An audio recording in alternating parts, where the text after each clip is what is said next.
My parents own a multi-million-dollar waste management company, and I've been working as the lowest guy on the crew without telling anyone who I am. I'm 22, just graduated from college a few months ago. While my classmates were polishing resumes and stressing over interviews, my parents sat me down and made it clear I wouldn't be job hunting. I'd be working for them. They run a massive waste management company, like citywide contracts, fleet of trucks, recycling centers, the whole deal. It's their legacy, and they want me to take over someday.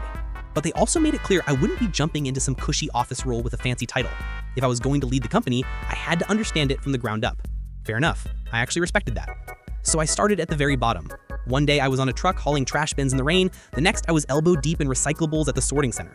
I never told anyone who I was. I wore the same uniform, followed the same schedule, and showed up like every other new guy. I wanted real experience. No special treatment, no shortcuts. At first, it was fine, humbling even. I started to respect the people who do this every day in ways I couldn't before. They're tough, they work hard. But after a while, the vibe started to shift.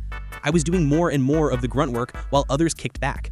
I was told to straighten out the bins, clean up after others, do the new guy stuff constantly. I didn't complain. I kept my head down. I figured it was part of paying dues. But then came the day that broke me.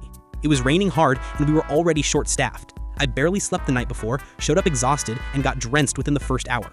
My clothes were soaked, I was cold and running on fumes. Still, I pushed through most of the shift until one of the senior guys, Ron, decided he was done.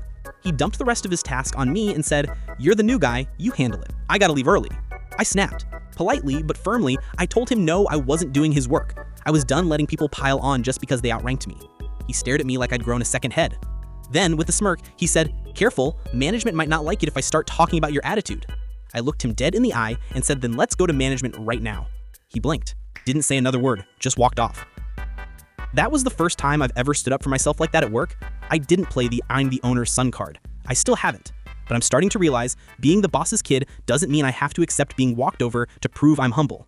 I'm here to learn, not to be everyone's personal doormat.